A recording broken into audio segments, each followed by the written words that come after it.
Basketball Player of the Year last season, DePaul's Mark McGuire. In just 2.5 years, this Chicago junior has become DePaul's all-time leading scorer, passing Dave Corzine and the immortal George Mikan. McGuire warming up today as the third-ranked Demons meet the Orangemen of Syracuse.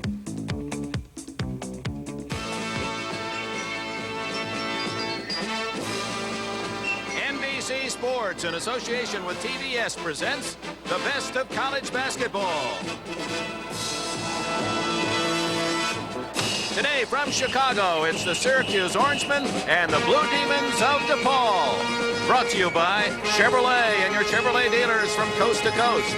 By Michelob Light, an exceptional light beer with a rich, smooth taste. By Texaco, with over 66,000 employees doing their best at their jobs to keep your trust. And by the U.S. Army, a great place to be all you can be.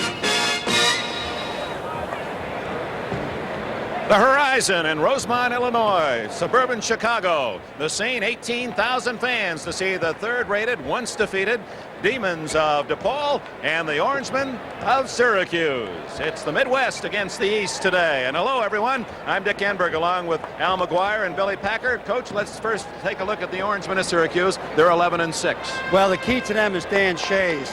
He's out of the shadow, finally, of Roosevelt Bowie.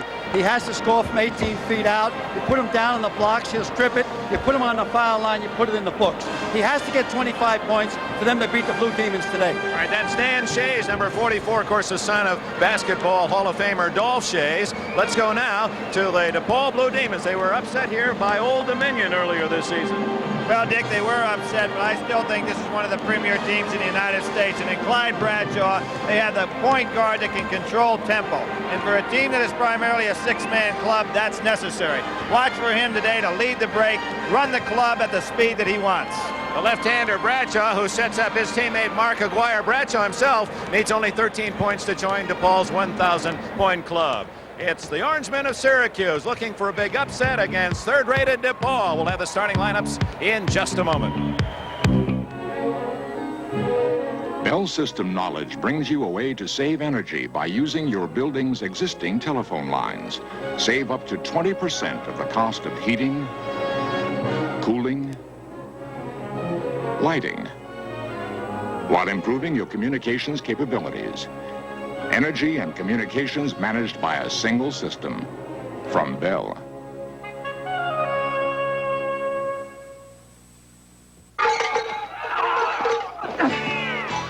I don't know what's tougher, my job or this new Chevy pickup. Hauls a lot of payload, helps smooth out those country roads.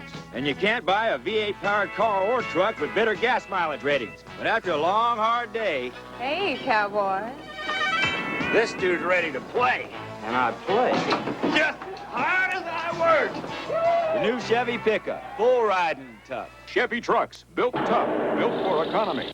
It's your skin, baby, and I like it very, very smooth. That means a super close shave. So trust Noxzema, because you'll need all the soothing comfort you can get. Like I said, it's your skin, baby, and I like it very, very, very smooth. That feel good? For shaves this close, trust Noxzema. It's your skin, baby. Steve, a little one-on-one. I had to do some yard work. Want to Michelob Light? I don't have to do any yard work.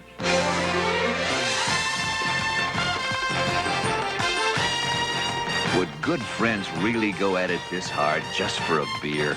Well, consider it's Michelob Light, and that means a rich, smooth taste you can compare to any beer you like. 102 to 98. How did you do it? Defense? Michelob Light. Compare the taste. Good afternoon, ladies and gentlemen. Welcome to the Rosemont Horizon. This is Jim Rebant, and now introducing this afternoon's starting lineups. First, for Syracuse University. The visiting Orangemen start at one forward, number 30, a 6'4" sophomore from Astoria, New York, Tony Red Bruin. At the other forward, number 42, a 6'5" junior from Trenton, New Jersey, Ron Payton. At center, number 44, a 6'11" senior from DeWitt, New York, Dan Shays. At guard, number 40, a 6'4" sophomore from Ann Arbor, Michigan, Eric Sanifer. And at the other guard, number 22, a 6'2" senior captain from New York City, New York, Eddie Moss. The Orangemen coach, a 1966 graduate of Syracuse, in his 5th season, Jim Boeheim. And now for our Blue Demons.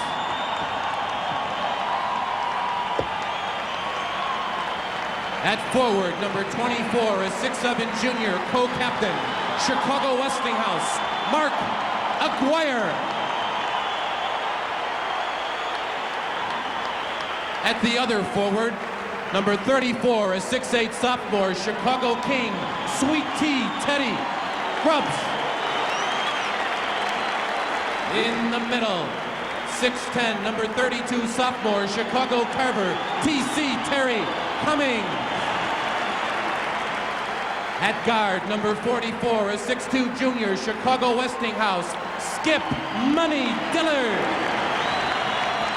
And at the other guard, number 23, a 6-foot senior co-captain, East Orange, New Jersey, the glider, Clyde Redshaw. The Demon coach, a 1938 graduate of the University of Notre Dame and a member of the National Collegiate Basketball Hall of Fame, the coach, Ray Meyer. It's rare when the head coach gets a stronger ovation than his starting players, and it's a very warming tribute to a marvelous coach. They're ready here at the Horizon in Rosemont, Illinois, Syracuse and DePaul. The opening tip-off in just a moment. Texaco's Metropolitan Opera broadcasts, the longest-running sponsored program in radio history. Bringing opera to people who can't get to the opera.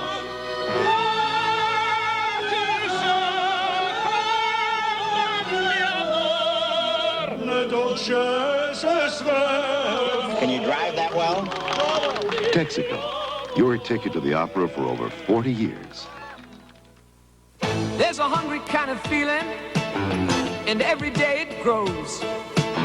You know there's so much more to you than anybody knows. Specialist Kevin Crowley is working with tomorrow's technology in the Army's newest tank. Be all that you can be. The laser determines target range and feeds it to the computer. Be all that you can be. It's just incredible. 'Cause we need you in the Army.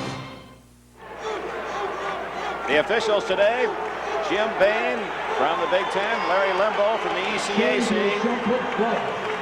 Golf Shay's son Dan jumping a 7-footer, and it's DePaul's Cummings who comes up with the ball, and Shays gets it back for the Orangemen. A reminder that Syracuse playing handicap today. Marty Head very ill, couldn't practice yesterday. Sanifer saw only limited practice time and is in the starting lineup. Both men suffering from the flu. Tony Bruin outside will introduce the players for you. Sanifer back to Bruin, a great leaper, and a foul. Excellent backdoor play set up nicely. Sanifer to Bruin. Man-to-man defense by DePaul coming out early. Tony Bruin at the line, a sophomore from Astoria, New York. Yesterday you saw Al and Billy. Don Crickey to the Kentucky-Georgia game. Vern Fleming, the outstanding freshman starting guard for the University of Georgia, was a high school teammate of Tony Bruin. And Syracuse takes the early lead. I think this Syracuse club, a great free throw shooting team. Everybody on the squad, they really don't have a weakness on that free throw line. Bruin gives the Orangemen a 2-0 lead. DePaul with Bradshaw. McGuire 24. Grubbs ties it up. They're going to be playing that 2-3 zone down there. It's going to get them in some trouble because the back line for DePaul is so good, and particularly with quickness and size, that they can throw right over it. Well, that's a great matchup, Billy. Eddie Moss against Clyde Bradshaw. Both men have stolen the ball as well as anyone. Backcourt. Turnover. Let's go back to Teddy Grubbs' goal. Here's what I was talking about. You got Bruin on the back line. You see they threw the ball right over the top of his head. He's about 6'4", and you've got a guy like Grubbs and Cummings playing down on that baseline with McGuire. They can throw right over the back line. Cummings, no basket and a charging call against Terry Cummings. Good call. There's a problem here today. I think DePaul is too high. They're psyched too high. They're trying to get out of the gate too fast. Here he comes in and obviously charges in. The man had position. His 2 feet were planted. Cummings' second foul, and that has Ray Meyer with a grimace on his face. It's tied at 2. Al, when's the last time you saw a guy play with a T-shirt under his regular shirt? That used to be the old days. Dan Shays travel, and that's Sanford. And I believe the reason he's doing that, Billy, is because of the flu. He wore a heavy jacket practicing yesterday, and he just feels chilled and wants a little extra warmth. Back in the old days, a lot of guys, particularly in the eastern part of the country, used to wear a T-shirt under their regular shirt. McGuire into Cummings. Nice rebound, Ron Payton. Once again, though, Dick, they threw right over the back line of the zone. There's Bradshaw. That was not over and back because it was tipped by Bradshaw. Payton shoots. Not there. Foul on Shays over the top. Caught him with the hip. Kind of a close call.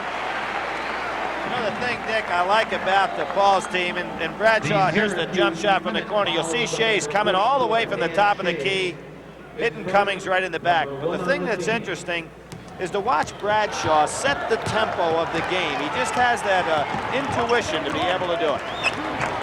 Bradshaw to Grubbs to Dillard. Skip Dillard. Rebound Bruin. He can sky at 6'4". Moss the quarterback. Jim Boeheim would like him to shoot more. Inside Shays, and he lost an easy 2. Took his eye off the ball when he turned. Beautiful play. He had him right on the hip.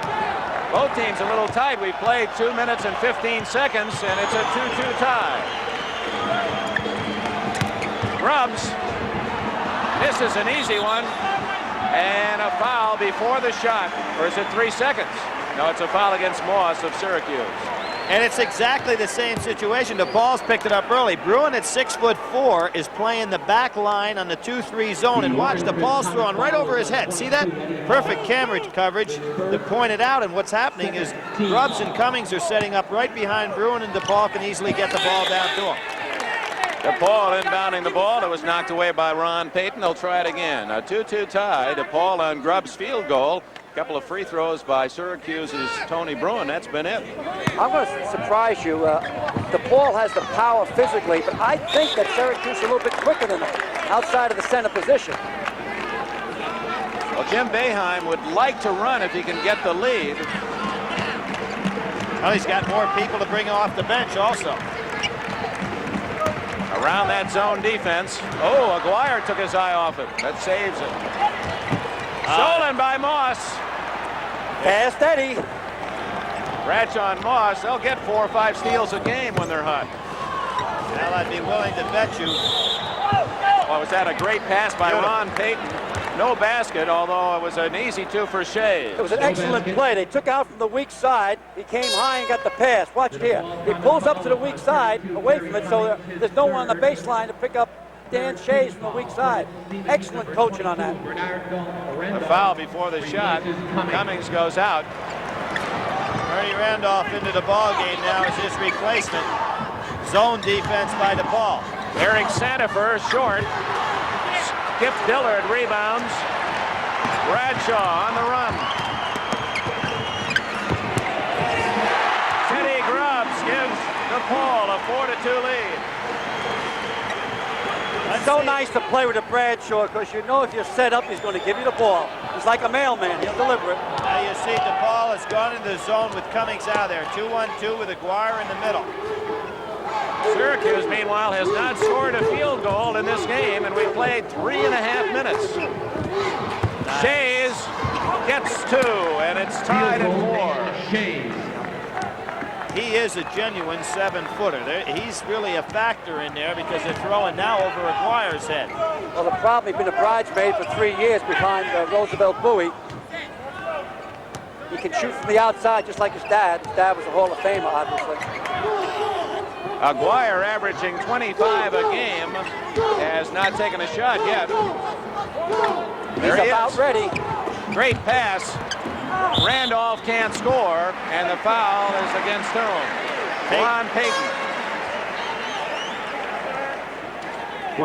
Notice how DePaul changes their offense now that they've got a smaller lineup in there with Randolph. Now McGuire is cutting to the sidelines. They match up. Syracuse matches up much better now in the zone. Bernard Randolph at the line. You'll see the DePaul players all have the yellow ribbons up on the right strap of their jersey. They've not forgotten our American patriots, who are now not only welcomed home, but hopefully feeling well at home. Randolph unable to connect. He is hitting 72% on the season. There's the yellow ribbon. And DePaul leads it 5-4. Timeout here at the Horizon in Rosemont, Illinois. We played a bit more than 5 minutes, and DePaul leads by 1. Economy cars. There sure are a lot of them around. But check out their sticker prices, and many don't seem quite so economical anymore. Fortunately, Chevy Chevette isn't like most economy cars, because not only does Chevette offer good gas mileage, like this, it also offers you a low Chevy price, like this. Hold everything. Effective immediately, there's a $100 price reduction on every 1981 Chevy Chevette. So why buy an economy car that just saves you gas, when you can buy a Chevy Chevette, best-selling small car in America? 3-zip, Denny. Looks like we're going to win the Michelob Light. Now you've gone too far. Would a bunch of guys really go at it this hard just for a beer? Well, consider it's Michelob Light, and that means a rich, smooth taste you can compare to any beer you like. How many goals do you think we gave those guys? Hey, just one, Mike, the Michelob Light. Michelob Light. Compare the taste. Head and Shoulders doesn't have it. Selsun Blue doesn't have it. Only Denerex has it. An extra relief medicine to stop dandruff itch. You can feel it tingle. All three have one medicine for dandruff itch, but only Denerex adds a second medicine, an exclusive anti-itch medicine many dermatologists recommend. You can feel it tingle. That's extra relief medicine, and only Denerex has it. In regular or New Mountain Fresh Herbal, Denerex stops dandruff itch with an extra relief medicine. Next Sunday, All-American Kelly Tripucka and the Fighting Irish of Notre Dame come to call on Larry Brown and the powerful Bruins of UCLA. Next Sunday. 36-year-old Jim Boeheim, head coach Syracuse. He won 100 games in his first 4 seasons. The historians looking back, I don't believe anyone's ever accomplished that. He's the only coach to do it, Dick. It's 5-4. DePaul leading Syracuse. 4 minutes and 4 seconds have been played. Dick, those 100 wins are incredible, but he only matched it up with 18 losses. That's Terry Cummings on the bench with 3 personal fouls. All 3 of DePaul's fouls against Cummings. So they're playing without their leading rebounder and their second leading scorer. And nice move by Shays. Came back to get the ball against the zone press. Was very patient. 10 seconds is a long time. Marty Head in the game, number 23. He's the man that was very ill yesterday. He and Sandifer will probably alternate. Neither man very strong. Marty Head is a zone breaker. That's where they got him in there. He'll shoot from the outside. He should bottom this one out. That's his shot. Way off. Rebound out to Bradshaw. Skip Dillard should have cleared out. Bradshaw was ready for the break that time. McGuire is still not scored. Passing up a shot that he'll normally make. He has great patience, though, for a fellow that scores a lot of points, as opposed to his freshman year when he'd fire it up any time. He really has great team patience now. Dillard way off the mark, and Ron Payton gets the ball for Syracuse. Moss, Head. Nice pass to Bruin. Can't hit. Rebound Grubbs. Bradshaw 3-on-2. Moss knocks it away. Well, he can anticipate, can he? Bruin to score, and he is fouled by Grubbs. He's only 6'4", giving away 4 inches to Grubbs, and he went right over him. Well, he has a 42-inch vertical jump. he can go upstairs. And he's a New York City playground type player. He can take it inside. He knows how to get the shot and use his body to keep the defender away. Well, he was recruited by UCLA, North Carolina, and Louisville. Let's just point out to the fan at home. As Tony Renfrew is the McGuire's comments on how to beat DePaul. And basically, you like to keep the ball away from Bradshaw. I'm going to go back to that vertical jump because fans hear that often. 42 inches, that's 3.5 feet, and that is from a standing start. Just leaping as high as you can, and he can go 3.5 feet off the floor. McGuire's first shot not there. Hey, DePaul not doing a good job with weak side rebounding at all. With Cummings out of the game, that could be a big, big factor. That last rebound taken by 55, Sean Cairns. He's a freshman at 6'8". Head not there, and a foul on Shays for pushing off underneath. His second. This is a good move, though, by Shays if he hadn't pushed off. You see it right here, almost an accidental shove. McGuire gave a good acting job. Now, what they were trying to do is rotate that ball all the way across the court, bypassing other passing lanes, and then Shays would cut right under the basket. It would have been an excellent play. Each team with 4 fouls. McGuire out of bounds to Syracuse. Ball not doing a good job in their zone offense. They can't figure out how to get McGuire the ball. I think, Al, we'll see him go down low in the blocks. I think you should put him on the foul line, Billy. Down low in the blocks, allow the other big men down there. Grubbs, and let Randolph go down low. Dillard had a steal for a moment. It's 7-5. Syracuse with the ball and the lead. Syracuse wants a 60-point game, and so far that looks like it's the range it's going to fall in. Cairns off to Moss. Shay's head is open. That's his shot, and he hits it. 9-5. Head's first basket. A reminder, we'll be picking our most valuable player, gentlemen, and a $1,000 scholarship later in the game. You can't allow Head to have that shot. Ooh, Moss almost got another steal. Great anticipation. DePaul has to have a little bit more patience against this zone. It's settling back in there. Put a man on the foul line. Look at how deep Syracuse is. They've got everybody inside the foul line. Clyde Bradshaw makes it 9-7 with his first points. We played 7 minutes.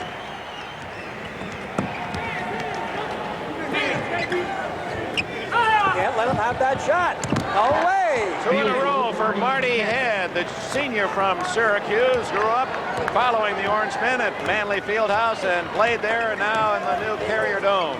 You don't put a man out on him, they'll be dancing in Syracuse tonight. Well, you've got Eddie Moss, who's only taken about 70 shots all year. If you're going to pull off anybody, you're going to back off of him. Randolph. He's the man who broke McGuire's record at Westinghouse High School, scored 50 points in a game. He now joins his former teammate McGuire here at DePaul. You know, also a teammate on that club was Skip Dillard. That was quite a high school team. Yep. Turnover, and DePaul now has a chance to tie it. I think Mark McGuire is saying to himself, it's about time to start perking here. I got to get in my whirlaway gear. He hadn't been able to touch the ball on it. Those are Al's tips from Inside Sports article earlier this year. Mark McGuire ties it up. He rolled to the outside that time after pulling around inside the zone. He has that ability to take that outside jumper from any range. Head, they're trying to move it quickly around the perimeter of that zone and then get it to Head, who's their best outside shooter. Sandifer is not. Rebound, Grubbs, and a foul on Sean Cairns.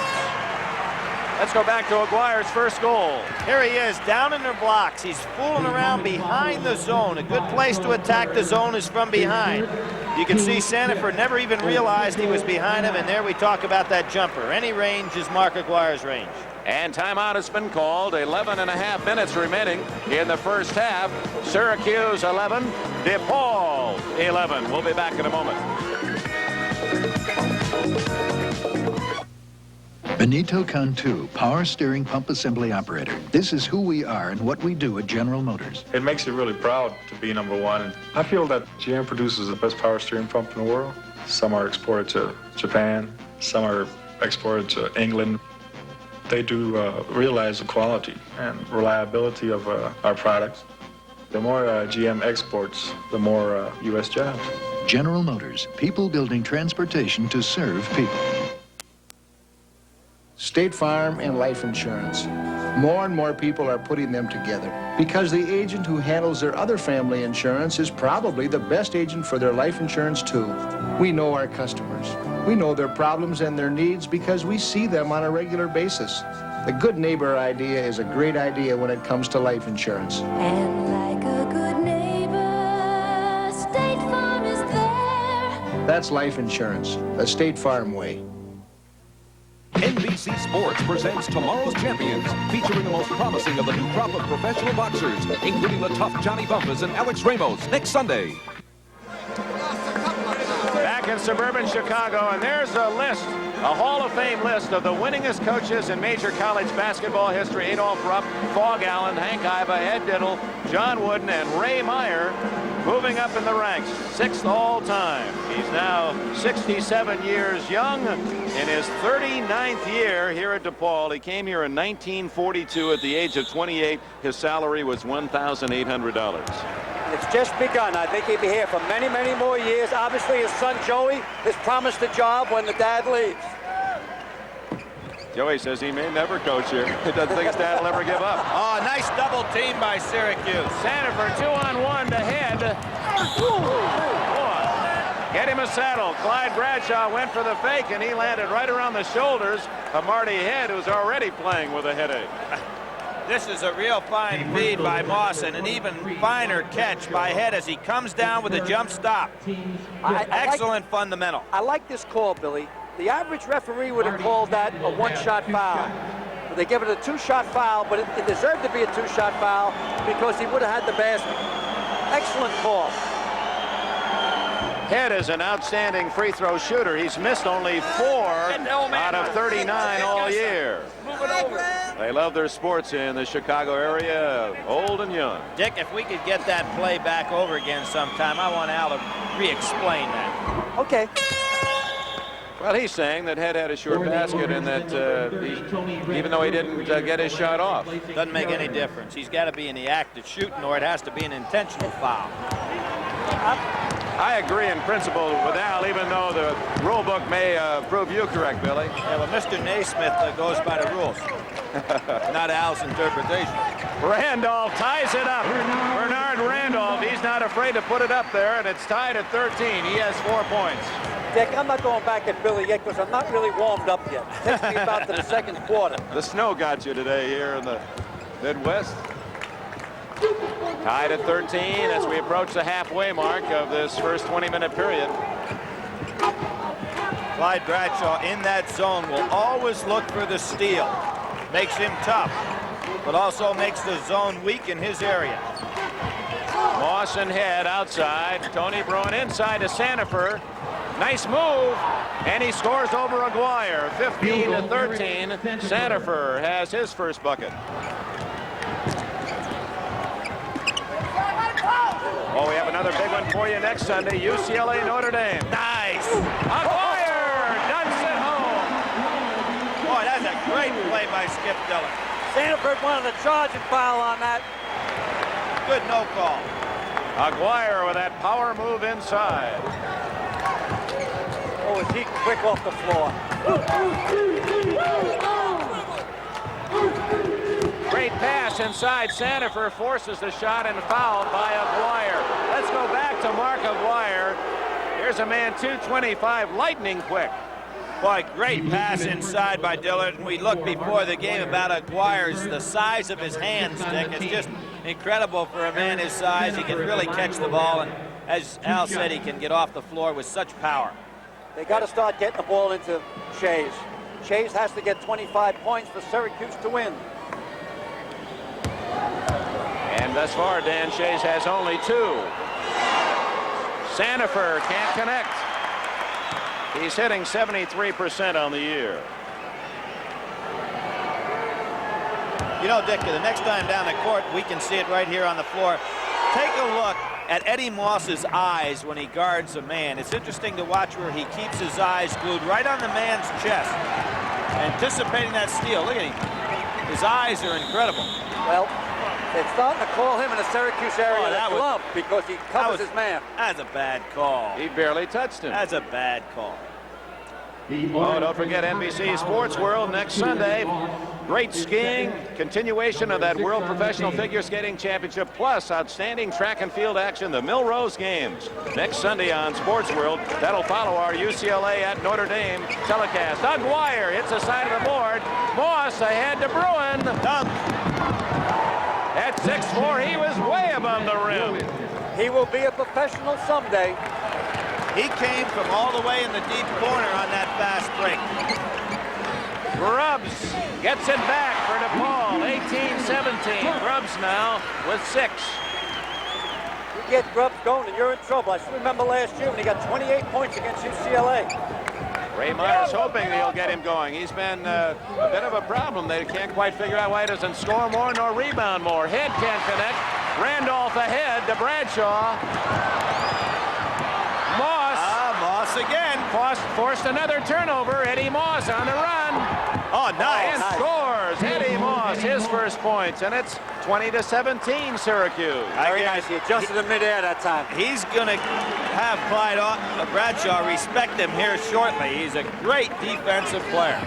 McGuire drawing a crowd, so Gribbs shoots and can't hit. Rebound Bruin. Boy, 6'4", this Bruin, get up there. Moss.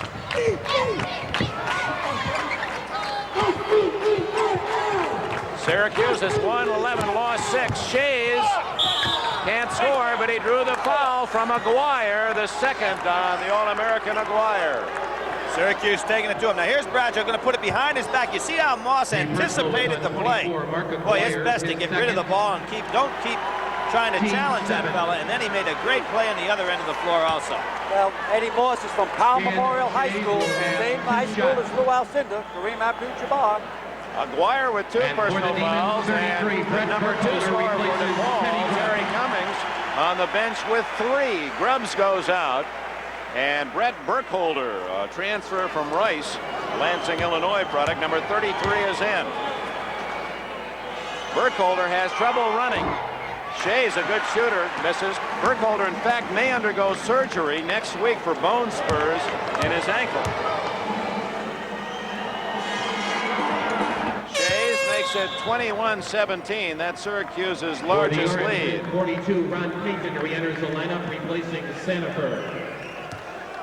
We ought to point out that only loss DePaul has against Old Dominion, and that's a club that Syracuse whipped. So this is no fluke we're seeing right out here now. 21-17, Syracuse leading DePaul. Less than 8 minutes remaining in the first half.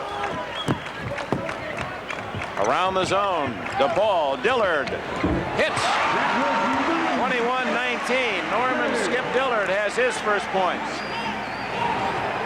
Man-to-man, it looks like. Yep, they made the switch. They're going to put Burkholder on Shays, try to handle him one out. Well, they had to do something because Syracuse was governing the tempo of the game. Bruin to Shays. Rebound Dillard. Foul on Dillard. He ran right overhead. Fans didn't like it, but it was a good call. Excellent call, and once again, Eddie Moss forced Skip Dillard to change direction, and he ran out of dribbling room. There he is. Forced him right into head. Good call. Stopped an easy 2. And that is the 7th team foul on DePaul, so Marty Head will shoot 1-1 for Jim Boeheim's Orangemen. Have 1 and the bonus. Everything's going the way Coach Boeheim wants it. He wanted a slow-down game. He come out in a 2-3 zone. But now with DePaul going man-to-man, they'll pick up the tempo. This club is shooting 75% as a team from the foul line, and that is excellent. They haven't been to the line as much as their opponents by almost 30-some fouls, but they can really shoot them. Head looking for 4 in a row. He has it. And we have a timeout. It comes with 7 minutes and 23 seconds remaining in the first half. Marty Head's 2 free throws, giving Syracuse a 4-point lead.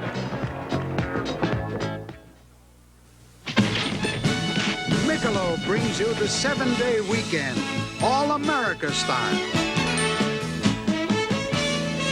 Americans love weekends, not just the Saturday and Sunday kind, but whenever we take time to enjoy the good things in life, like the smooth and mellow taste of Michelob. Because all over America, Michelob helps make any time feel a little like a weekend. Hey, put a little weekend in your week. Yeah. A word to the wise.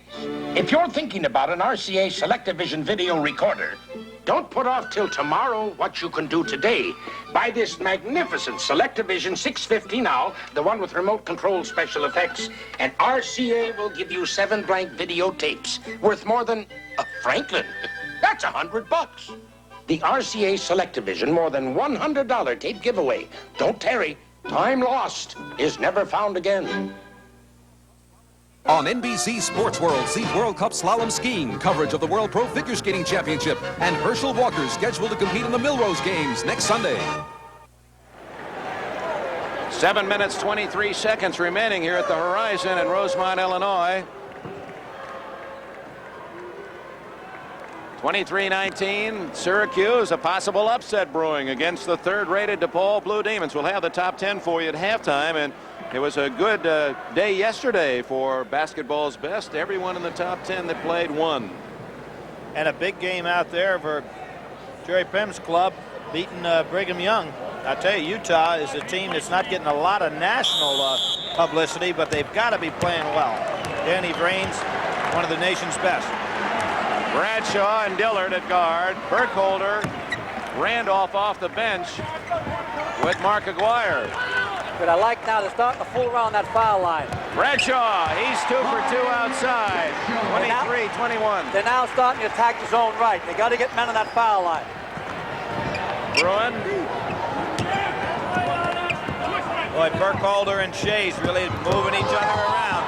Payton makes a nice move, rebounds, and scores. Ron Payton. And Syracuse back on top by 4. Payton's a physical type player, doesn't score too many points. Put that one in off the window. Only taken 27 shots going in today, but he hadn't had that much playing time. Just of late, he's been getting in there. Randolph hits. Boy, this DePaul team can shoot from outside. McGuire, Randolph, Dillard, and Bradshaw even hot today. Oh, nice roll. Good steal. McGuire, and that's going to go against Head. Oh, man. He moved into him. Yes, we'll see this one again. Jimmy Boeheim upset with it right in front of our face. Head jumped over there, and I think Mark McGuire, very fortunate. There was that roll by Shea. Now watch McGuire. Hey. Moved into him, Billy Baby. Oh, he's got the right to move over there if he has both feet planted. Billy Baby. Big call. You got Cummings on the bench with 3. Can we please show that again? Any possible chance? Now, you tell me this kid didn't move in? Okay, gentlemen, let's get back to Mark McGuire as he goes to the line. College basketball player. Here it is again. I thought Head moved into him. Yes. Oh, man. I don't want to have to call that one again. You didn't see him move into him? Well, you're allowed to move over there. If your 2 feet are there before his, you're right. He's the dribbler. It's his responsibility to pull up. Mark McGuire ties it up at 25. Tony Bruin. And he is fouled by Burkholder. Burkholder's first foul. Bruin isn't afraid to go up in the air against anybody. With that vertical leap you were talking about, Dick, it's great advantage. Here's some of the scores from yesterday and last night. Top-rated Oregon State won against SC. Virginia, big winner over Duke.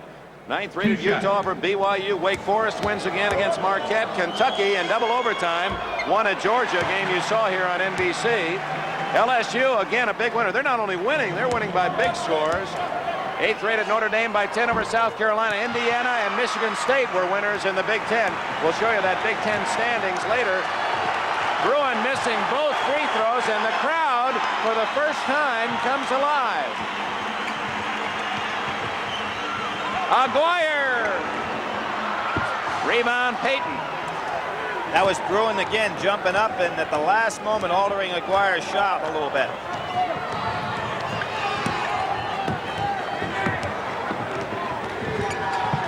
They're looking for Shays. They've got him. Deflected.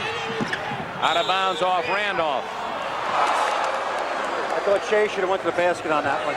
Well, Burkholder's given him so much physical power in there. Shays ought to try to draw some fouls on him. I think he'd foul him immediately. Outside to Bruin. You watch him in there. He's holding, he's pushing, he's grabbing.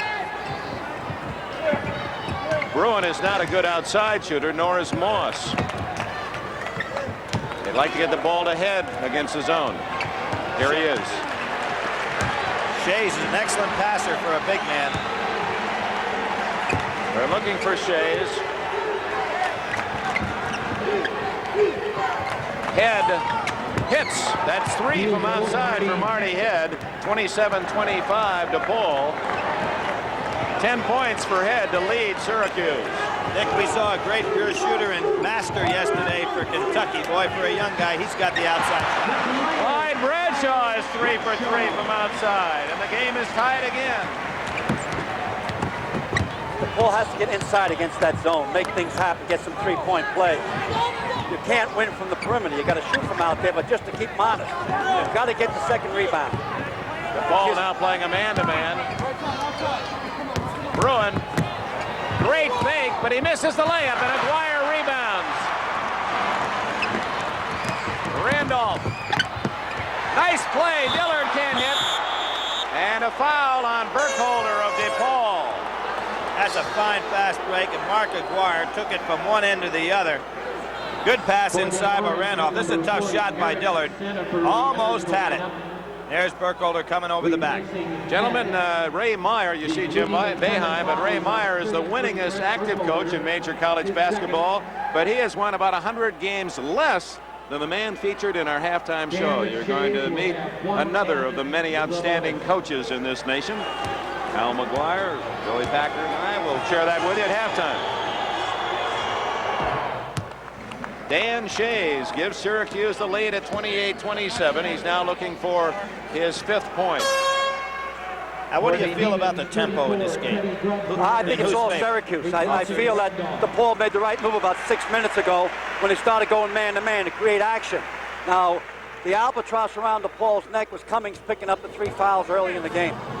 Teddy Grubbs has returned Randolph out, and Shays hits a deuce. It's 29-27. Bradshaw. Boy, that Moss is tough. Team. Dillard. He traveled.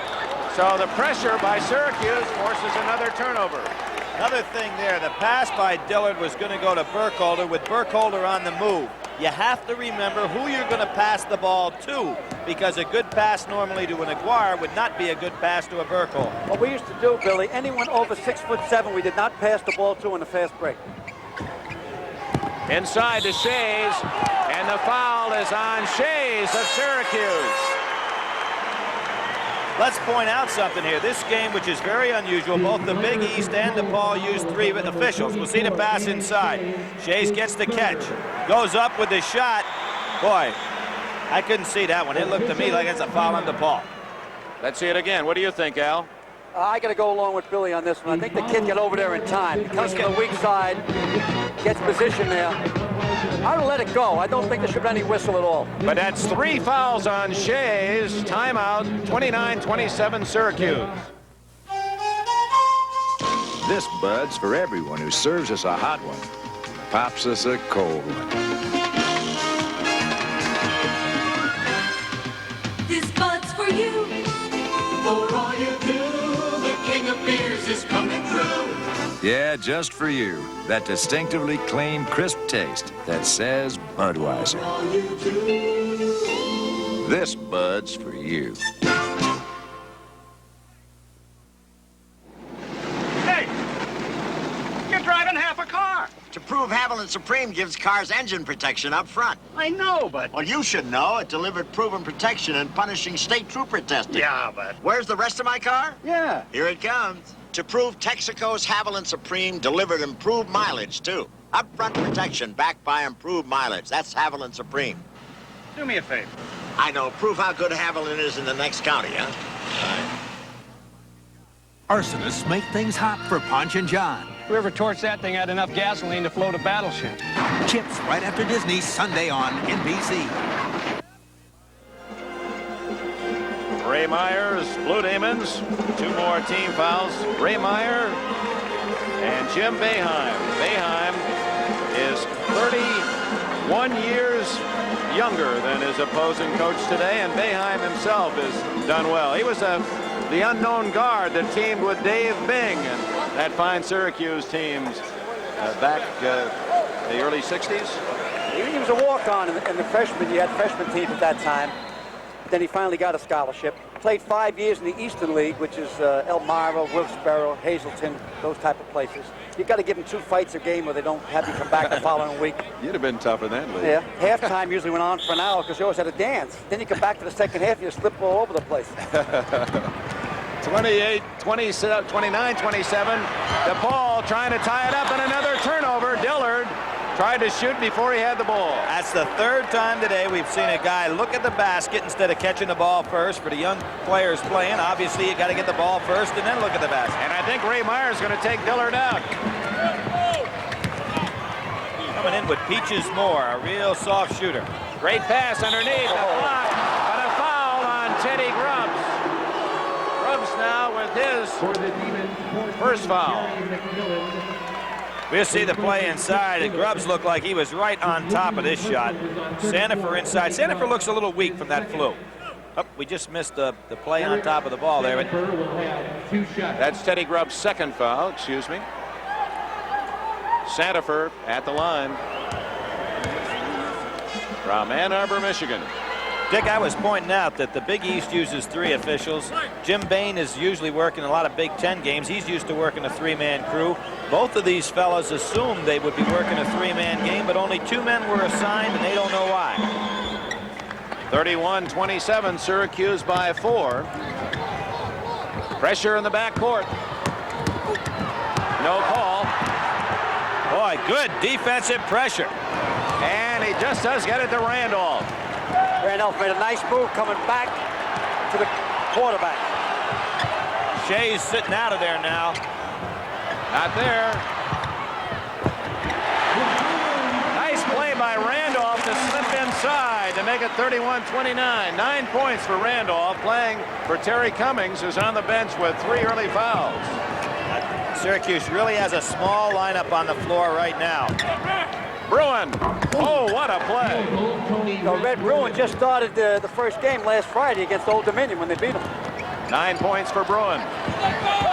Grubbs is open. He scores. I think Syracuse needs to go to a timeout and change its lineup. They're very, very small right now on the floor, and I think DePaul senses it. Syracuse leading by 2 with 2.5 minutes left before the intermission. Moss all the way. Can't score. McGuire. Randolph can tie it up. Syracuse in trouble.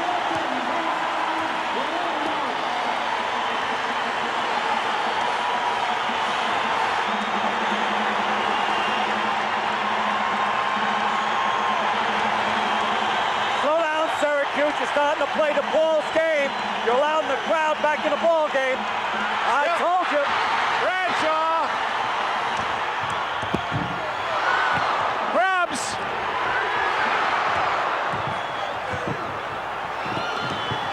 It's becoming an alley fight. That's the way DePaul wants it.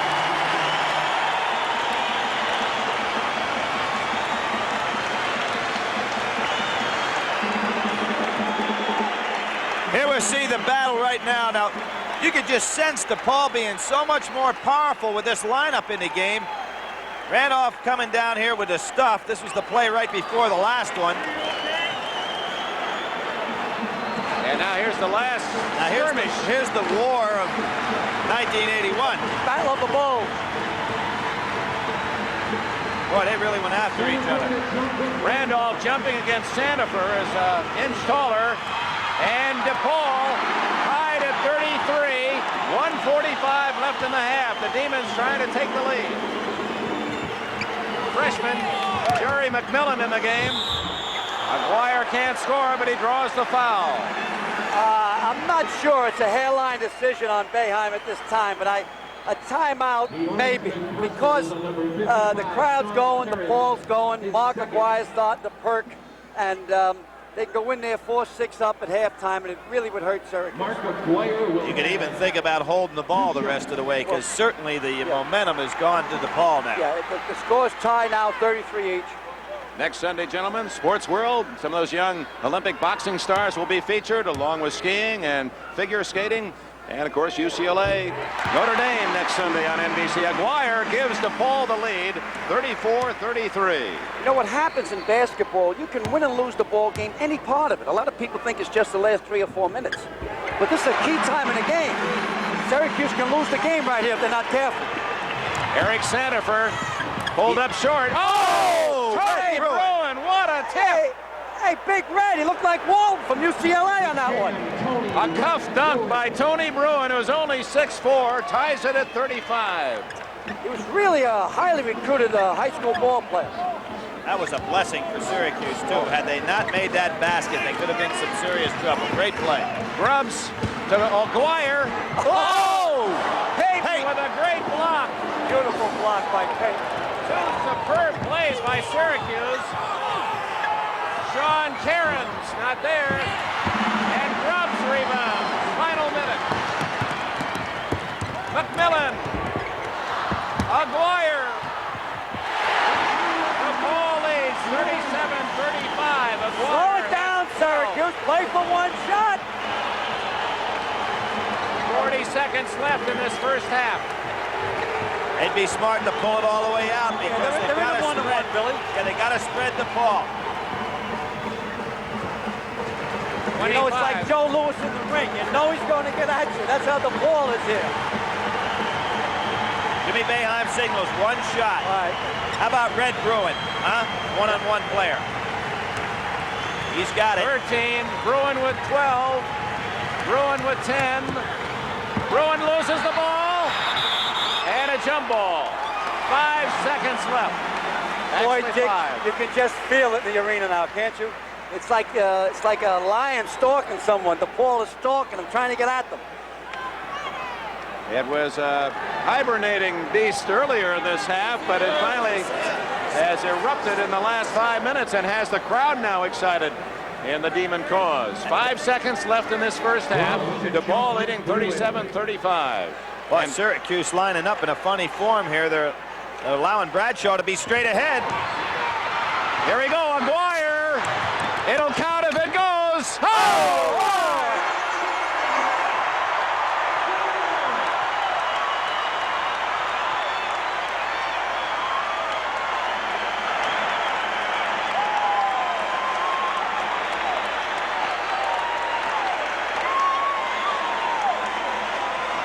Here we see it. I thought that was a very dangerous move because DePaul had the jump there. They had Grubbs jumping against a much smaller man and tap forward.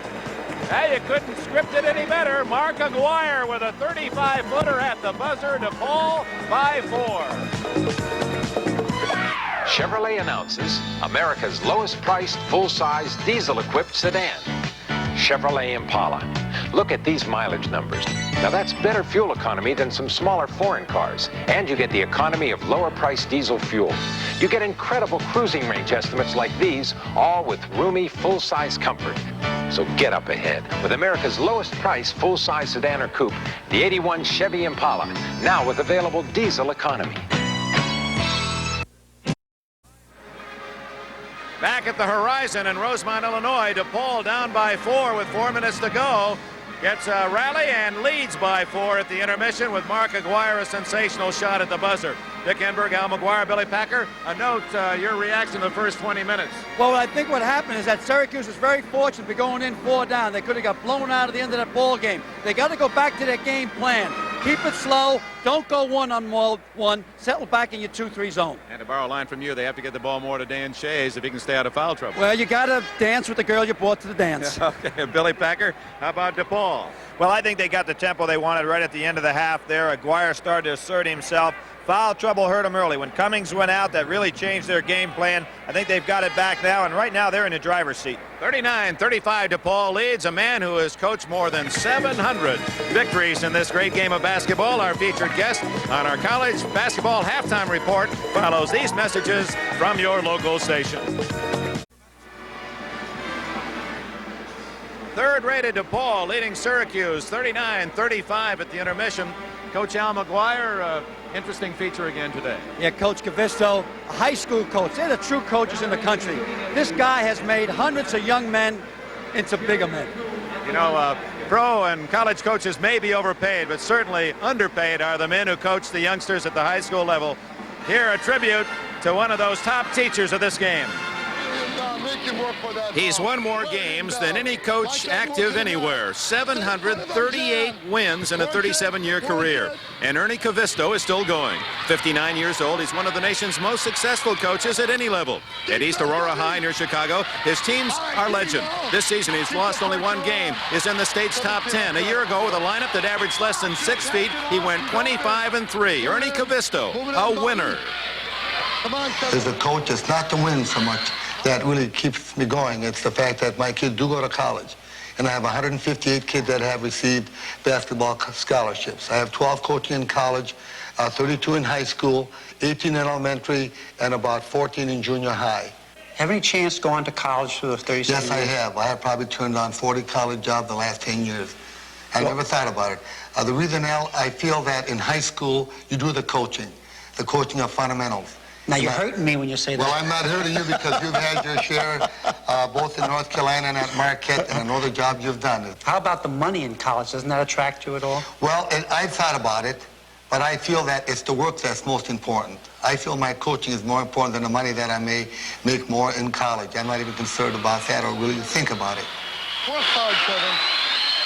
Should have had the ball. Should have had the ball. Oh, God. You shot it too hard. You got to lay that ball up, and you can't push and force the ball on a layup. Let's count the layup. Lay it up there. Got to get those shots, and more time on your free throws. You're shooting too quick. You got written on your shirt here. Isn't this your motto? That's my motto. 12, 7, and 4. What does it mean? It means 12 months a year, 7 days a week, 4 hours a day. How about the other things over here? You got and this does not stand for drugs. The D stands for dedication. D for desire, and D for determination. So with the 3 Ds, 12, 7, 4, we'll have a winner. We'll have a winner. We may lose on a score clock, but we'll still have a winner because that boy will be a man. And through his life work, he will take with him the desire, the dedication in his basketball. He'll carry that over into his life's work. He can't fail. There's just no way he's going to fail. Let's go, Cubby. All right, move the ball. Move the ball, move the ball. Move the ball. Hey, look, move the ball. There you go, buddy. What is it? Defense now. Hands up. Okay, break. I not only believe in a fast break, I have what you call a fire wagon fast break. In other words, we're going down the floor, and if we don't get the shot up in 3 to 4 seconds, I blow the whistle, and I want to know why. You have to expose yourself every day to really be a good basketball player. You can make a team by not exposing yourself, but you're never going to be a real good player. To be an excellent basketball player, it takes about 10 years through high school work, starting in about 4th grade. And that's where I want to get my kids. Inside John.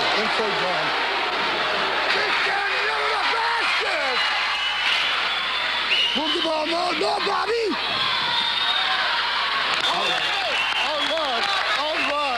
All right. And how do you keep up your enthusiasm, Coach? This is almost unbelievable. I'll say this. As you know, coaches are not overly paid in our division. Much criticism against our coaches, whether you win or whether you lose. And sometimes you have to give up your life and your family to be a success. Well, my enthusiasm comes because I am the coach. And I feel I'm helping the kids mentally and physically to develop. And they make me feel young. And because of this, I do feel young. I may be 59 years of age, going on 60, but I feel like I'm 20 with the kids. I have never aged in my heart. All right. All right, coach. Good game. Hey, good game. Hey, good game. Good game. And of course, that gentleman representing thousands of coaches who do such a great job across this country. Now let's take a look, Al McGuire, at the top 10 in college basketball. Oregon State and Virginia tied in one poll, and they both were winners yesterday. DePaul looking for a win to stay in that third spot. Well, Oregon State seems still to be the best kept secret in basketball. They're only known truly in the East Coast. We have them 2 weeks from now against St. John's in the East. Virginia's outstanding. We got DePaul here today. I see we're in 9th place where Utah came in with Jerry Pym. They have 2 great players in Brains and Chambers. Wake Forest had a great win last night against Marquette.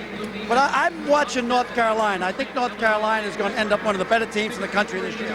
And one of the teams you didn't mention was Arizona State. The Sun Devils, again, are a well-kept secret. And they got Big Al Lister in a very tall front line. They could be Oregon State's nemesis before this season is over. We're at halftime here at the Horizon. DePaul leading Syracuse 39-35. The second half coming up.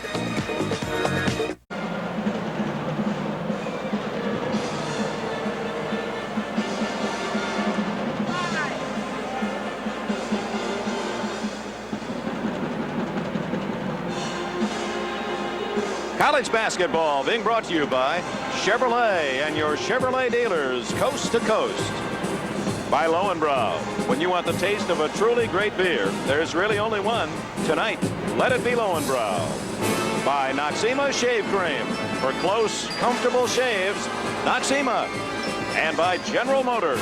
People building transportation to serve people. 18,000 fans at the Horizon in Rosemont, Illinois. And some of the faces even familiar at that. Off on a weekend trip with his dad. Attaboy, Alexander the Great. 39-35 the score. DePaul leading Syracuse. And there are the official first half statistics, Al McGuire and Billy Packer. Anything grab your eye? Well, both of the teams really picked up their field goal percentage in the last few minutes. And look at the free throw advantage that Syracuse has. They've been to the line 17 times, DePaul 6. I think the key in the whole thing is that there's 3 personal fouls on Dan Shays and 3 on Cummings. If Shays picks up another foul, it'll put Syracuse in real deep water. Yeah, that's about the only position they're not flexible as far as foul problems. And Cummings, of course, was no factor in the first half because he sat down early with 3. And Shays only had 5 points, so he really didn't contribute a lot offensively. And there's DePaul scoring. McGuire with his last 2 right at the buzzer. And Randolph all the bench for Cummings and chipped in with 11 on an important stat. Yeah, he's instant. You know, we talked about Poncho Wright instant offense last year for Louisville. And I think if DePaul moves to the Final Four, there will have to be a game where Randolph has some of that instant offense for him. Well, to get to the Final Four, obviously, Bill, the subs have to play over their head. You got to go back to your 8th man, and he has to come up there and play above his potential. Ready for the second half. DePaul takes the court. Bradshaw and Skip Gildert will be at guard. Grubbs, Cummings returns with Mark McGuire on the front line. Syracuse will start Marty Head, and we have to admire that young man. So ill yesterday, he went to the hospital, couldn't practice, and here he is playing today. Ron Payton, Dan Shays, Eddie Moss, and Tony Bruin round out the Syracuse 5. You know, out of the sickness group that Syracuse had, I think Sandifer looks like he's the one that's really been affected. He just doesn't have any zip to him. Really looks weak out on the court. Yeah, I thought when he went up for a couple of shots, they went up timidly. Yeah, I think normally he'd have had a chance to put those in. Ready for the second half. And the tip goes to Syracuse. Loss, and Grubbs picks it up. Dillard put his hand in that time and kicked the ball out. Grubbs. Teddy Grubbs gives DePaul their biggest lead, 41-35. Syracuse, keep your composure now. The big shot coming up. You see that Ray Meyer came out in that tough man-to-man. He wants to force the tempo that he had created at the end of the first half. Tony Bruin dumps it off to Payton. Head has Bradshaw, Moss, and Dillard. Knocked away by Bradshaw. Well, we're seeing 2 of the outstanding defensive guards in college basketball, and Bradshaw of DePaul and Moss of Syracuse. Nick, I personally think that Moss is a better defender because he can handle a man one-on-one. Bradshaw is a stealer. He's a cheater. He's a thief. You know, he doesn't really play solid defense, but he is able to go for the steals. I'm going to tell his mother what you said. Extra step by Bruin. Got away with it. Payton comes out with the ball, and Bradshaw knocks it away. All of those descriptive terms for Bradshaw, Mrs. Bradshaw, if you're watching, are complimentary, believe it or not. In the world of basketball, not on the streets of Chicago. But you watch him. He's looking at the whole game, not his own man. He's the guy you should backdoor a lot. Hey, Payton got free as he beats Cummings. Cummings timid with the 3 fouls. 41-37, DePaul leads by 4. Syracuse sits back in that 2-3 zone, slows down the tempo. See if DePaul doesn't try to attack on Bruin's side again, going over his head. There it is, right there. Cummings and Grubbs playing the baseline. Bradshaw hits again. Clyde Bradshaw is 4 for 4, all from outside. He's a player's player. Inside to Payton, to Moss, he saves to Bruin. Cummings, Bradshaw. Nice. He scores. Nice. Jimmy, you better come out with that timeout now. There's Payton going down the lane. Put it up beautifully. And then you're going to see the last play. Excellent outlet pass, and Bradshaw really doing the job. Coming down here, this is a sensational layup. Back to live action now. It's Shays inside. Over Cummings, can't score. McGuire with a rebound, averaging nearly 9 a game. DePaul enjoys its biggest lead. Terry Cummings. The future All-American at DePaul. Cummings. You missed that timeout by about 20 seconds. DePaul rips into a 10-point lead as Terry Cummings at 6'9". A little dipsy-do, 47-37, the Demons.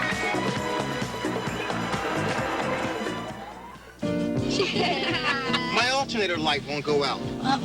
What do you think it is, Mr. Goodwrench? Well, let's take a look. Mr. Goodwrench has the right GM equipment available to work on your General Motors car. Thousands of dollars worth. But he also knows the value of a well-placed thumb. What's the problem? Just a stretched belt. I can replace it while you wait. All right! Keep that great GM feeling. Where Mr. Goodwrench works. With genuine GM parts. Here's to good friends. Tonight is kind of special. So long, fellas. Hey, Jim, how you doing? I'm hot, cold, thirsty. Call me a cab. 10 minutes, I'll have you back at the lodge. I can't make it. 10 minutes, I'll have you back at the lodge drinking a Lowenbrow. I can make it. When you want the taste of a truly great American beer, tonight, let it be Lowenbrow. Where would I be without you guys? Probably still out there in the snow somewhere. Recently, a landmark football game was played. Landmark not because of the way it was played on the field, but because of the way it was played on TV. You see, this was the country's first network telecast transmitted over cables made up of hair-thin optical fibers. Cables which will eventually carry thousands of times more information without taking up any more space. G? No, GTE. On NBC Sports World, see coverage of the World Pro Figure Skating Championship, featuring the acrobatics of Charlie Tickner, plus a fast field competes in the Milrose Games next Sunday. Partisan crowd, DePaul's Blue Demons here at Rosemont, Illinois Horizon. 47-37 as DePaul came out running and scoring. And Ray Myers' club now with its biggest lead, 10 points. Syracuse in play, knocked away. Dillard made the play. Bradshaw with the ball. That's a very important turnover in this ball game right here. Syracuse took the time. McGuire.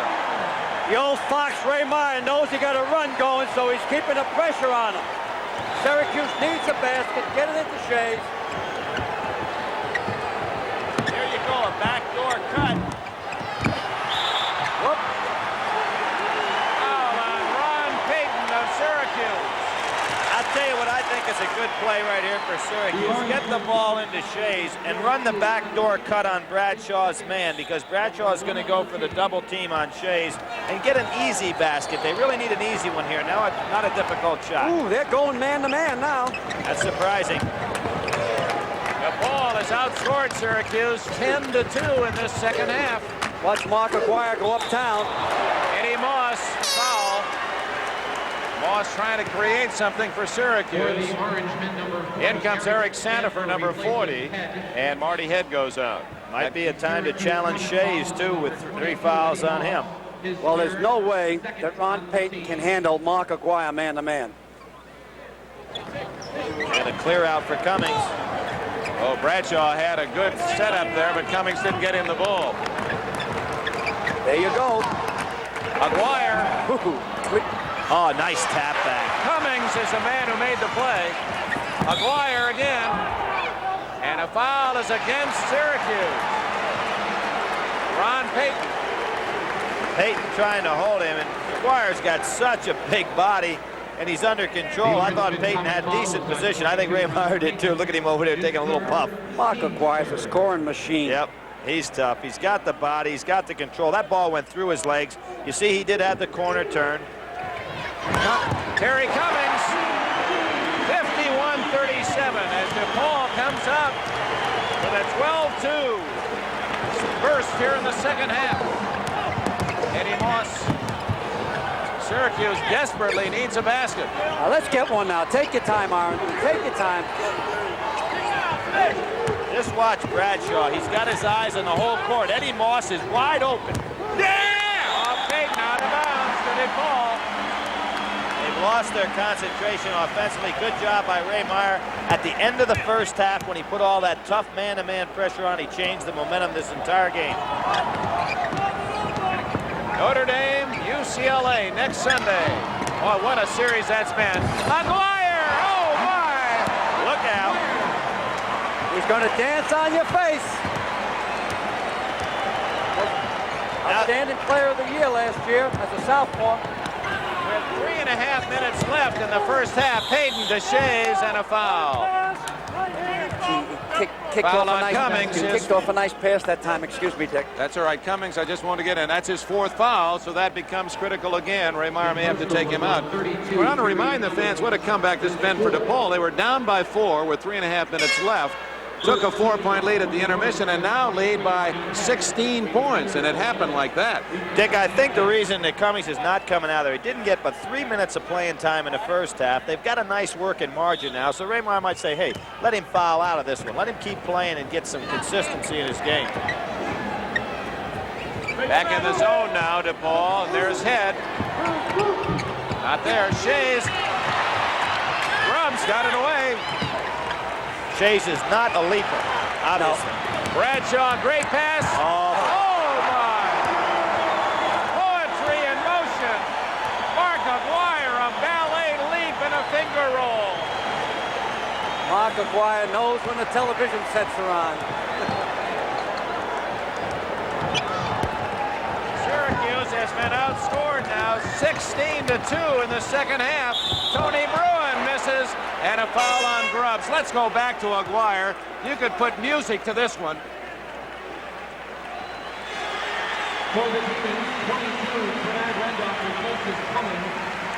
What music do you want, Dick? A little Tchaikovsky, a little ballet, Swan Lake, I'd like. How about Neil Diamond?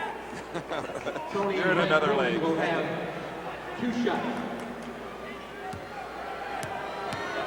Come on, Red, drop these in. You got to get going. You know, we look at Mark McGuire walking down the court there. We saw Sampson last week. Dick, that's going to be quite a battle for the National Player of the Year. There are a couple other guys playing well, like Kelly Tripucka, Danny Ainge. Boy, Syracuse can't do anything right in the second half. But when you talk strictly offense, with the ball, you're talking a scorer, not a shooter. Nationwide, you've got to go with Mark McGuire. Bruin now is trying to handle him. Much too small for him. Skip Yeller. DePaul can't miss. Syracuse can't score. Well, I picked DePaul to be #1 in the country in November in a national magazine. They're showing it today. And there are 18,000 here who agree.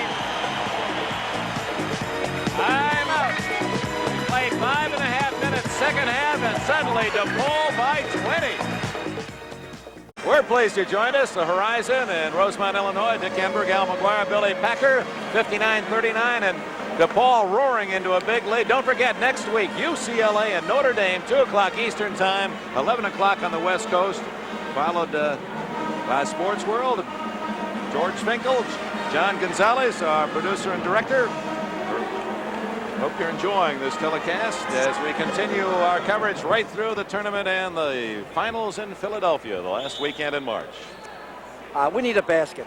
Look at that, 90% for Syracuse, or for DePaul. They've hardly missed, and Syracuse shooting 17% in the second half. DePaul settles back into a 2-3 zone. That helps Syracuse. Bruin locked out of bounds by Grubbs. How many more is he going to need back in the face to understand that Teddy Grubbs can get off the ground? Teddy Grubbs really goes upstairs here. Great timing. And I'm kind of surprised that Cummings is sitting down. I thought that Ray would go ahead and let him play it on out. Of course, Randolph did a super job in the first half. Might have been the reason DePaul got back in there. He was 5 for 5. Gene Waldron, number 10, a freshman from Long Island City. That's Waldron with the ball has replaced Eddie Moss. Highly touted high school player last year. Sandifer can't hit. Here comes the Demons. 3-on-1. Dillard lost the handle on a sure break. Grubbs. McGuire, great setup. Look in the rim. Technical. Technical foul. Let's see what he's going to call. Basket interference called against the they're going to call him basket interference. Let's see it again. Here it is. Look at that pass. There's your poetry in motion. Let's see this call right here. Well, the ball has to have a chance to go in. That ball was coming back out. I didn't see the call at all. Waldron hits on his first shot. 57-39. That's only the 4th point by Syracuse in 6.5 minutes. That's something for a freshman to grin like that and hit his first shot. Randolph right back. Bernard Randolph. I got a funny feeling this game is going to go to the blacktop. They're going to start playing playground, one-on-one, dipsy doing 360s, 180s. Al, you played against Ray so many times. Do you think he's back in the zone so that it doesn't become too big a blowout, or is he a killer? No, he's a killer. He's a barracuda, but what he's doing inside the zone, they're also killing part of the clock now. You don't fool around. They had a 16-point lead on Old Dominion. They started hanking around and ended up blowing the game. Almost a steal by Randolph, and then it looked to be kicked by Grubbs. Well, Mrs. Marge will be pleased to know that you called her husband Ray a barracuda and a killer. You might have trouble eating your fish next time you visit. Next Saturday, it's a full slate regional college basketball. Some big games, as you can see. And then, of course, UCLA Notre Dame on Sunday. Here's one of the big disappointments for Syracuse. Leo Routen's in the ball game. They expected him to really be a quality player. He turns it over. Been able to do it. Makes it 61-39. Another thing that's happening right now, Syracuse kids are going back down the court with their head down. They're really taking the heart out of them. Bradshaw with a foul. He knew it. Bradshaw, his second foul. Look at McGuire again. Beautiful passing. He could do it all. To Dillard. You see the break there that time, Dick? Actually, they really didn't have the break. They just outran Syracuse down the court. They just beat them to it. Marty head back in for the Orangemen. There's Head with the ball. Well, that's a small team in there. Routens is fouled by Bradshaw, his second. And at 10 seconds. Let's go. The Big Ten. A lot of folks in this area are really amazed at the balance and power of the Big Ten. No one emerging. Indiana now in sole possession of first place. 4 teams tied with 5-3 records. The Buckeyes, the Hawkeyes, the Wolverines, and the Illini. Another thing that's been interesting in that league, people have been beating other people on their home court. Routens loses it again, but Head comes up with it and can't score. McGuire rebound. Routens had the shot in there and didn't take it earlier. Second in the team in assists at 6'8". That ought to tell you a little bit. Bradshaw to Grubbs against Shays. And a whistle traveling. Grubbs is trying to get the foul against Shays and worked a little too long. This Leo Routen's a 6'8" kid that he played point guard at Minnesota. Billy, why don't you take this? Yep, inside. Probably should have put it right up on Shays that time, taking the chance that he'd get the foul. 61-39 as DePaul has jumped into a big lead with a blistering performance in the second half. Routens, and that's why he's considered an outstanding passer, set up Shays for the easy two. They call him the Rick Barry of Canada. He's a transfer from Minnesota. He's a pretty good ball player, Billy. Yeah, he did that. I tell you, he's a heck of a handler of that ball. 68 assists on the year. That's 69. They say he just will not play the power forward. That's where they need him. Yeah, but he played guard at Minnesota as a freshman. Was second in the league in assists to Magic Johnson. Skip Dillard makes it 63-41. Suddenly Dillard is hot. He has 11 minutes remaining. DePaul ranked 3, very impressive. Routens again to Shays, blocked by McGuire. Here he comes. Dribbled it off his own foot. Mark McGuire putting on a clinic. He's rebounding, passing, and scoring. Al, I can't let that one go. He was second in the league in assists. Where did you get that stat? Behind Magic Johnson. I'm going to bet you. I'm going to bet you. You're going to bet me? Whatever. It'll be the first time you went into your wallet. I guarantee I'm right. No, all right? I'll He was second in the league in assists behind Magic Johnson. Meanwhile, Gene Waldron pops in another from outside to make it 63-43. Let's pause briefly. Station identification. This is the NBC television network. Mark is going playground now. Yeah. There's a charging foul against McGuire, and he reached down to grab at his right ankle, and we'll see how serious he may be hurt.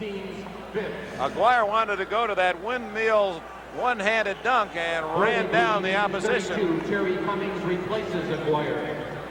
Held his ground. We'll see McGuire right here. Now what Mark is doing is he's going playground, and he's going to show people some of the things he can do with that ball, and really got a little sloppy there. With a 20-point lead, he's going to sit down a while. Ray doesn't want the timeout. Obviously, he has to put another man in the game then. How many seconds they got, Billy? They've got 30 seconds to put in a man, but after an injury, they can have as much time as they want as long as that player's down there. There is no time limit to get an injured man off the floor. Terry Cummings comes back in to replace McGuire. Waldron showing good quickness. Marty Head fouled by Dillard. So Head goes to the line. He was a perfect 4 for 4 in the first half, and now is 38 for 42 for the year. Has missed only 4. He and Dillard are both brilliant free throw shooters. There's a player, Skip Dillard. He's a transfer out of Casper, Wyoming Junior College. And he gives DePaul strength at that second guard because he keeps you honest. He's a zone breaker. You know, Dick, another thing interesting about this DePaul team, normally kids are recruited from all over different parts of the country, and they have to get that team feeling and that unity over a period of years. The DePaul kids, in addition to being recruited, are basically hometown kids, so they already have a great feel. Some of them played on the same high school team, so that should give them that little extra plus when things start going downhill. Indeed, it is a Chicago team. Yeah, with the exception of their New Jersey connection. They've had 3 great players come out of New Jersey.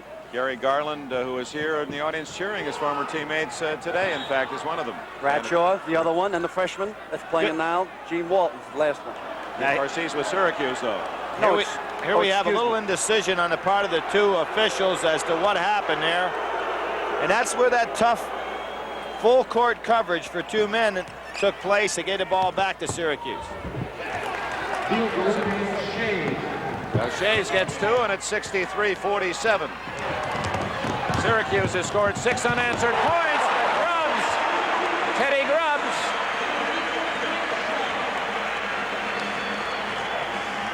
DePaul is going to be good for years to come. They are. They've already had an outstanding guard from the East has announced that he's going to come to DePaul. Waldron a little out of his range. I don't think he realized how far away he was. 2-on-1. Bradshaw. Oh, nice. Dillard on an assist from Bradshaw. Get together, take a timeout, try to regroup, get your heads up.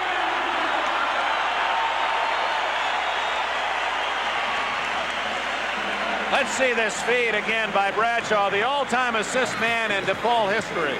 He really was looking at another player initially and came back when he saw Dillard coming out of the side of his eye. Great play. 9:27 left. DePaul by 20. NBC Sports presents Tomorrow's Champions, featuring the most promising of the new crop of professional boxers, including the tough Johnny Bumpus and Alex Ramos, next Sunday.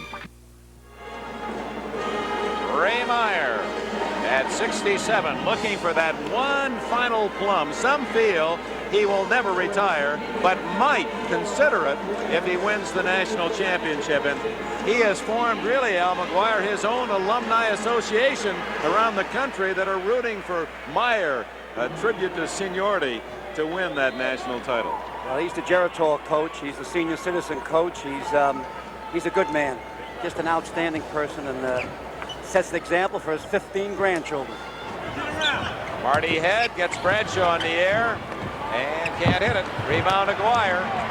Boy, he can lead this break. Isn't that great? Oh, what a pass to Cummings! You know, there hasn't been a forward in the country except Magic Johnson that could grab the defensive rebound and then take the break all by himself. That's what made him so incredible, and McGuire can do the same thing. Dillard to Bradshaw. The game may be over, but we're watching some great exhibition by DePaul. And in fairness to Syracuse, you can see Marty Head there. He's exhausted. I think that flu has taken an awful lot out of the Syracuse players, particularly those that were really affected. Head just could hardly get his breath. From outside, Broughton's can't score. Cummings to McGuire. Here they come. Oh, again, McGuire with the assist. Hey, Syracuse, just slow down now. Jimmy, come on, you're a decent ball club. Just slow down. Another timeout. I feel sorry for the Syracuse kids. Here we see some of the fast breaks. Now look at McGuire coming down, handling the ball with one hand. A double pump by Cummings inside. They're just tearing it up now. Ray had to love that one. Look at him. Ray Meyer says, "That a boy." They're no longer enigmatic, says Meyer. Out here, temperatures can plummet below zero and snow can be waist deep. Out here and everywhere, you'll find Chevy Citation, America's best-selling front-wheel drive. Citation's traction works hard to pull you through weather hardly fit for man nor beast. With that kind of traction and this kind of room, Citation can help pull you and your load of Huskies through the winter. Chevy Citation, one of man's best friends. Chevy Citation. It works. We want to make you smile. Welcome back. I see you brought a friend. My boss hasn't smiled the whole trip. My back. I think you'll like our beds. Make you smile. Big room. Everything all right? Just fine. Call me for dinner. In an hour. We made him smile. Come to Holiday Inn where your smile says we're number one in people pleasing. Next Sunday, All-American Kelly Tripucka and the Fighting Irish of Notre Dame come to call on Larry Brown and the powerful Bruins of UCLA. Next Sunday. As DePaul storms ahead, we'll keep our eye on Bradshaw. He needs one more point to reach the 1,000-point club. Of course, scoring is not his long suit. It's his great passing and assists that have helped DePaul. Another turnover. Randolph traveling. Here's an interesting statistic. DePaul in the second half has taken 17 shots and made all but 3. 14 for 17. On the other hand, Syracuse 4 for 13. Well, the big things are turnovers. No one wants to shoot out there. They've got to get Eddie Morse to shoot. He just doesn't put it up there enough. That's foul on Shays, and that's his 4th. Dan Shays holding McGuire. McGuire really doing the job. They've packed the zone back in so tight. Shays doesn't have room to maneuver. That was a good, smart play by Mark McGuire. I'm looking for McGuire to have one more sensational dunk, and that'll be the coup de grace. Bradshaw. Could be it. He's got it. 1,001 points for Clyde Bradshaw. Let's see when the Barracuda's going to go to the bench, Al. It's time to call off the dogs. 28-point lead as Bruin can't hit. Dillard to McGuire, 3-on-2. Foul on Marty Head. Mark McGuire's looking to have a tomahawk dunk, and he's just floating around there like a battleship. They're announcing here that Bradshaw has joined the 1,000-point club. Standing ovation.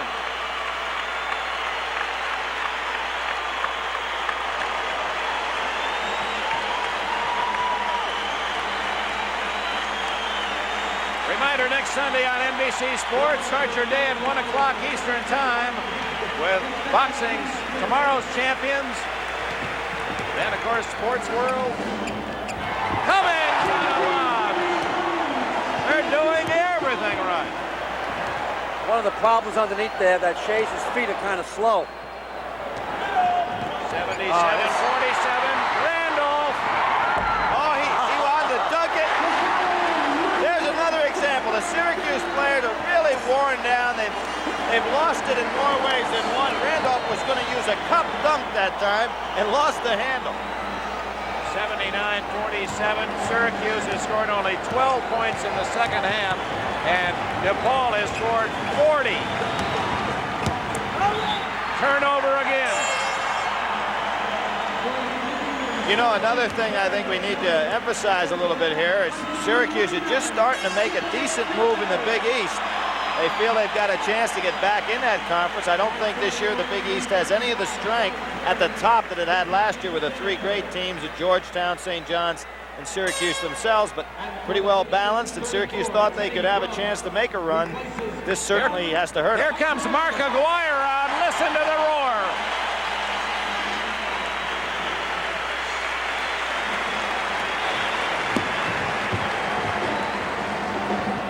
So McGuire and Dillard are out. Bradshaw to Randolph. Boy, he did a good job of controlling the ball. Sensational catch. Sensational catch. 81-47. This is embarrassing. Yes. Yeah, I gave them 2 more points than they've scored. They've been outscored 42-8 in the second half. And McMillan in the game. That's that New Jersey connection you were talking about, Al. Foul on Shays, and that's all for him. Dan Shays has just fouled out. The leading scorer for Syracuse coming in with 15.5 points.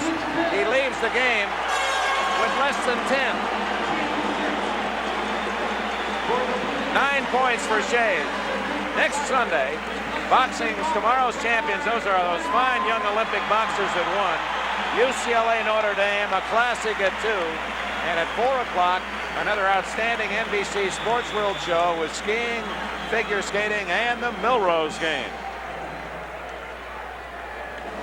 Dan Shays goes out. This is the most one-sided half we've seen since that Penn-Michigan State game in the tournament in the Final Four a couple of years ago. Out at Salt Lake City. But that was the first half, Dick, and I thought, remember when Penn made the nice comeback in the second half?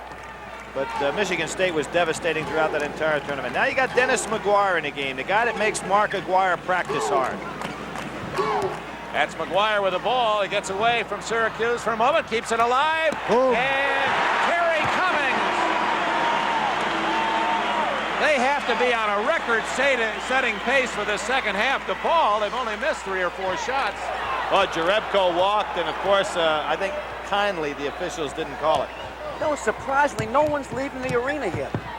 Well, this is if you're a DePaul fan, you have to love all the things you're seeing.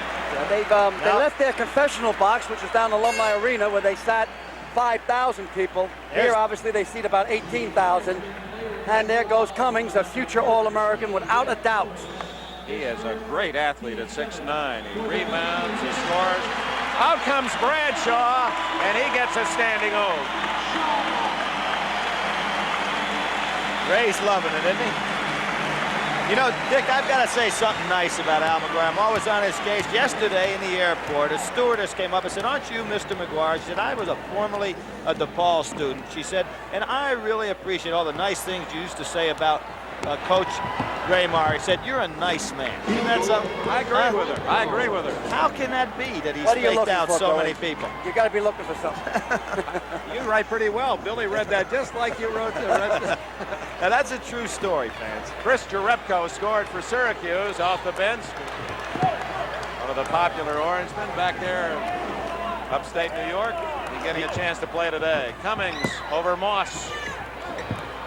McGuire banged in. Look at that Cummings fight for it.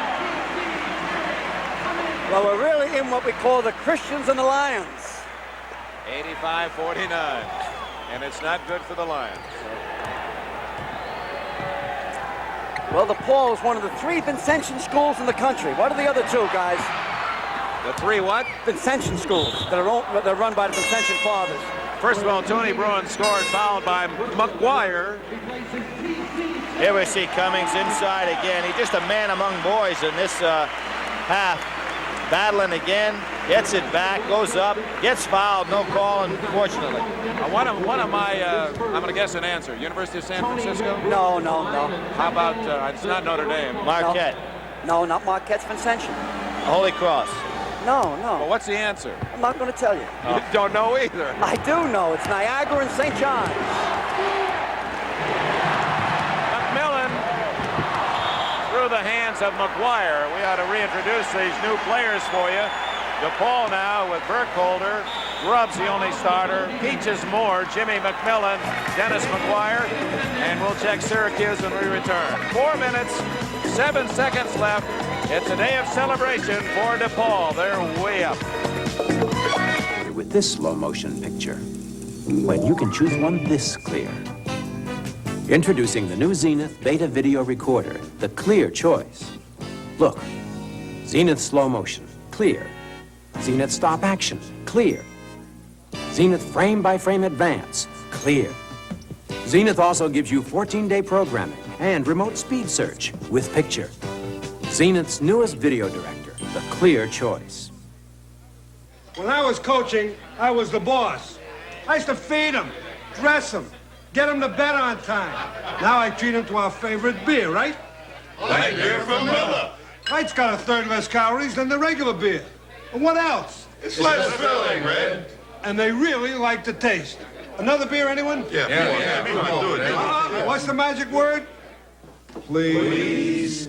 Light beer from Miller. Everything you always wanted in a beer, and less. On NBC Sports World, see World Cup slalom skiing, coverage of the World Pro Figure Skating Championship, and Herschel Walker scheduled to compete in the Milrose Games next Sunday. Back at the Horizon in suburban Chicago, 4:07 left. DePaul ahead by only 4 at the intermission after Syracuse led most of the first half. The ball came out and just ran Syracuse off the court. 85-52 the score. Most of the DePaul starters are out, and now Grubbs is left, so all starters are on the bench. Here's the DePaul scoring.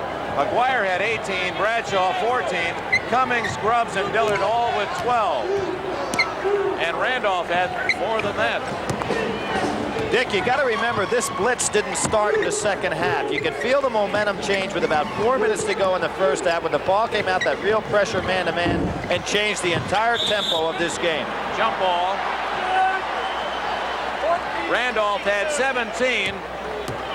And our most valuable player, that's going to surprise some folks, but with Terry Cummings on the bench with 3 early fouls, Bernard Randolph kept the DePaul Demons in there, and his 17, second high in the game. Bernard Randolph is our most valuable player. $1,000 to DePaul University. Scholarship fund on behalf of Chevrolet. Money will be used to assist students in furthering their chosen academic fields of interest. Bernard Randolph, our MVP.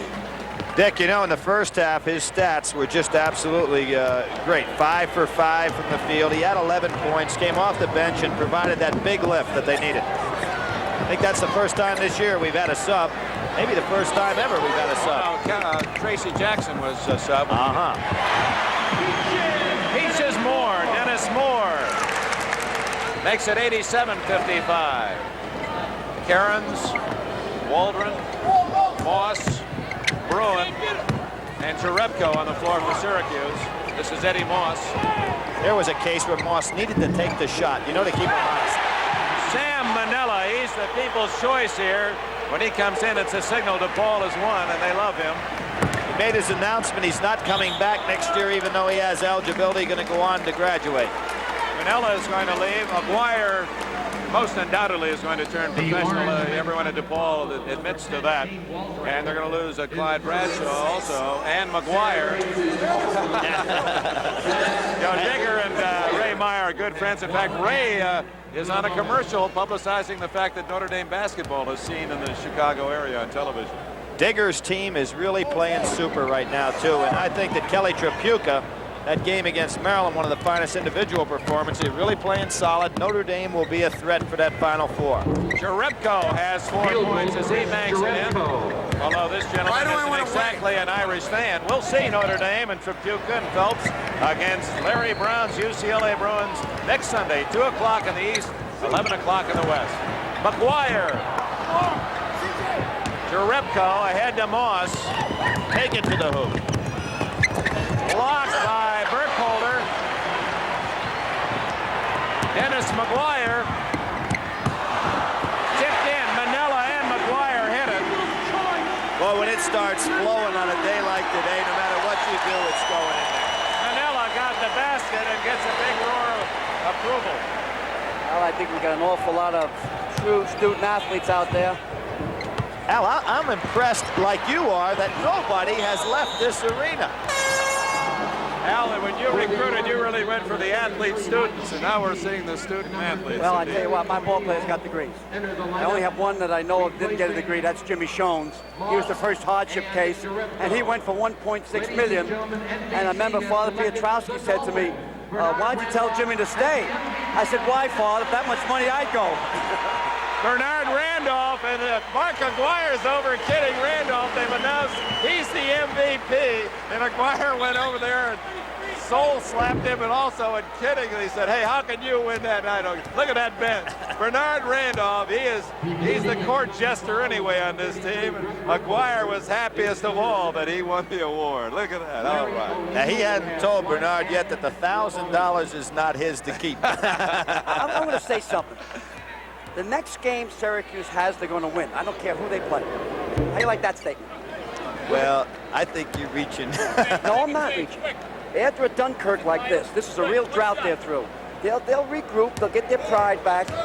You're looking up to see who it is, Bill. Yeah, I'm going to look up. And they're a good team. Larry O'Neal, a freshman. He's from Greensburg, Pennsylvania, makes the 2 free throws. It's 89-59. Jimmy McMillan to McGuire and Manella as they tried the lob pass. Kareem couldn't have put that one in. O'Neal hits, and he's got 4 points. We're going to apparently have some time at the end of the game, and we'll try to get Bernard Randolph and Coach Ray Meyer to visit with us. This may be DePaul's best game of the year. He says they've not been playing well. It's been frustrating to him. He says that every time you see him practice. I never know when to believe him. Waldron and the freshman can't hit. Bruin. He had a couple of DePaul jerseys hanging on him. Looked like a clothesline. Now, the rest of the teams in the Big East are St. John's, Connecticut, Georgetown, Villanova, Boston College, Seton Hall, and Providence. And their commissioner was a great coach, Dave Gavitt, when he coached at Providence College. Dave Gavitt is here in the audience today, in fact, who was our Olympic coach. You know, Dick, there may be a big announcement that's going to really help out the Big East tomorrow. We understand the possibility that a young high school player that we featured at halftime here 2 weeks ago may be announcing for one of those Big East schools, and if he does, that gives him instant recruiting credibility. He's talking about Pat Ewing. Pat Ewing. That's right. The rumor is he's going to Georgetown. The fans at Seton Hall are going to be writing you Al McGuire. Billy Rafferty. Syracuse plays Seton Hall at home next. I'm sorry, Billy, but I think you're going to get blown out the next game. 89-65 the score. A steal by Sheehy. And he sets up Tony Bruin. And Bruin will be Syracuse top scorer. He has 23. It's a much better team than this score indicates. Bruin I think he fouled him out of exhaustion. He wanted to slow the play down. Bruin barely able to make it. Whenever you see a fella bend over and grab his pants, as Bruin's doing right there, he is just totally exhausted. It's something particularly with big guys. When you see him at the foul line, bending over, grabbing their pants, you see two of them. Look at how many you see there. You see four guys. They're all exhausted. These fellas, most of them obviously are the deep subs on the teams, and they have not in that good a conditions. Yeah, and you also have that emotional drain. You know, physically and emotionally, you get exhausted. Let's introduce this man, Jerry McMillan, a freshman from Newark, New Jersey, went to Barringer High School. He was the one new recruited face on this DePaul team this year. Took the spot left by James Mitchum, who graduated. 91-67. Inside, O'Neal misses.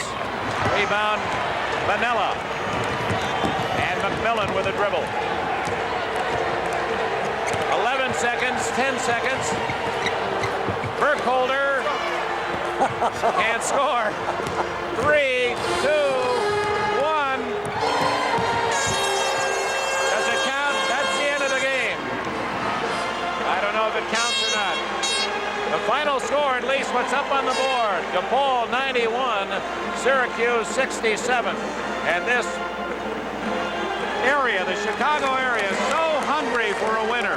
They've waited the last champion to represent this town, the Chicago Bears of 1963. You've got to go back to, I think it was 61 when the Blackhawks won the Stanley Cup, back to 59 when the White Sox were in the World Series, 45 since the Cubs were in the series. This town wants a winner, and they feel they've got a great chance with this DePaul team, and I know you're one that agrees, Al McGuire. From day one, Coach Meyer said, we are thinking of winning the NCAA.